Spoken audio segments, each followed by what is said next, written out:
Normally what happens is that every revelation that's damaging to the subject of a probe brings an investigation one step closer to charges being filed. But when Donald Trump's involved, the only thing that seems to happen is that each new story brings me one step closer to losing all faith in both the U.S. political and justice systems.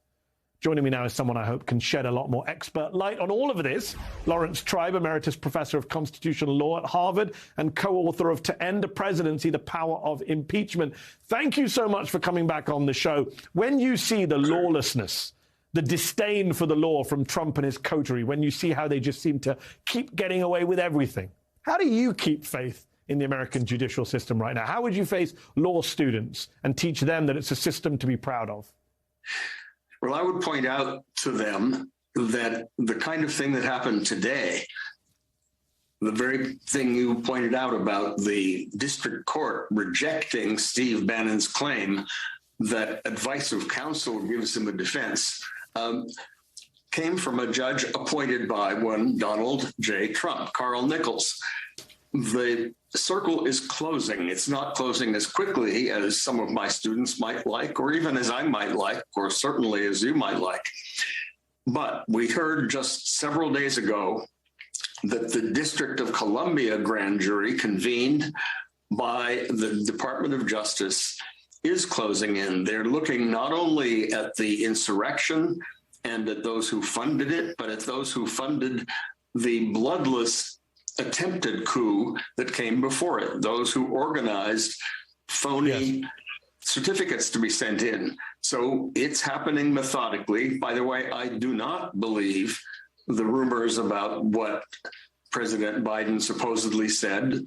His chief of staff, Ron Klain, is a former student and friend of mine. I don't think that the president is frustrated that the Garland Justice Department is moving methodically, because when an indictment is announced, and I do think it's quite possible it will be, of Donald Trump, nobody will be able to say that it's political. Nobody will be able to say that it's vengeance. It will be clear that it was something that was done in reluctantly. Understood.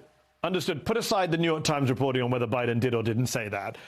You don't share the frustration that many within the administration, within Congress, within the Democratic Party, within legal circles have with how Attorney General Garland has dealt with all of this over the past, 14, 15 months? I'm a human being, and of course I share the frustration, because we would all like to see this criminal pay for his crimes. But I do think that we have to be patient despite our emotions. Fani Willis in Georgia is moving forward with a possible indictment for the attempt by Donald Trump to get Raffensperger to magically find 11,780 ballots. Yes. The Attorney General of New York is pursuing her civil remedies. The governor of New York is being urged right now, Governor Hochul is being urged to replace Alvin Bragg with a special prosecutor who would pursue the financial crimes against the president. And as people near the president are zeroed in, it seems to me that the closer we get, the more Donald Trump is going to be sweating it out. And remember that the verdict ultimately is going to be a verdict of history. No one is going to look back at his presidency and think of him as anything other than an autocrat and a dictator wannabe and a criminal. You and I agree on that. Sadly, tens of millions of Americans don't. But let me ask you this. And first off, I should say, Attorney General Garland tested positive for COVID today, and we wish him well, and we wish him a quick recovery. So I just want to say that. But having said that, just from a purely professional point of view, I wasn't a fan of his appointment of the AG. I am not a fan of what's happened so far. And I look at Alvin Bragg, which you just mentioned, in the DA in Manhattan. And I wonder here, the problem is that time is not on their side. Your point is a very apt one, that if or when the indictment comes, Garland will be able to say, look, I stood up to pressure from the Democratic Party. But the problem is, come this year, Democrats probably lose control of Congress. And within a couple of years, Donald Trump could be back in the Oval Office. I mean, American democracy is at stake. We don't have the time we normally have for stuff like this, do we?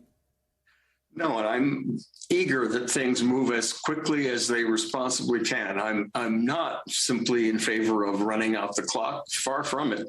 I've been one of the most vocal critics of the pace at which things are going. But the more I see of what's happening behind the scenes, the more I think perhaps I was impatient when I should have been patient. We'll have to see. You know, if it turns out that Trump gets away with more than he should, then I will regret my patience. But for now, I think there's nothing to be gained by beating up on Merrick Garland, because he's the only attorney general we've got. People who say that he should be replaced don't realize that nobody who is more to their liking would be confirmed by this Senate. And an acting attorney general would be even more reluctant to go after a former president than the attorney general would. Yeah, I don't think replacement's an option. I guess people want to try and kind of get his attention or pressure him, whether that works or not. I would say this, and I appreciate your healthy dose of optimism here versus my maybe undue pessimism. But let me ask you this. You said earlier the circle is closing, and I hope you're right. But when you go back, for example, to the Mueller period, I heard that phrase a lot from a lot of people. You yourself, Professor Tribe, tweeted in 2017 of the Mueller investigation that Trump's goose is cooked. His goose was, in fact, not cooked. Mueller disappointed a lot of people. And I bring that tweet up, that old tweet, not to criticize, but just to point out that many of us have predicted Trump's demise many times before, and yet we've all seen Teflon Don squirm out of accountability again and again. That's certainly true, and I don't mind being criticized. I did have more hope for Mueller than was justified. I think he was a terrible disappointment. It's possible that Garland will be a disappointment as well, but I have every reason to hope that Garland, who's somebody whom I know better than I ever knew Mueller, Garland was a friend and is a friend and was my former student. I have every reason to think that he will not drop the ball the way Mueller did. Lawrence Tribe, we will have to leave it there. Thank you for your analysis. Thank you for reminding us that your former students include a former White House chief, the current White House Chief of Staff and the current Attorney General. Appreciate your experience and expertise.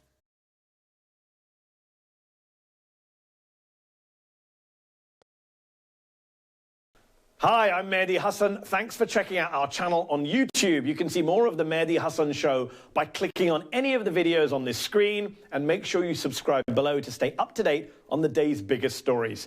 Thank you for watching.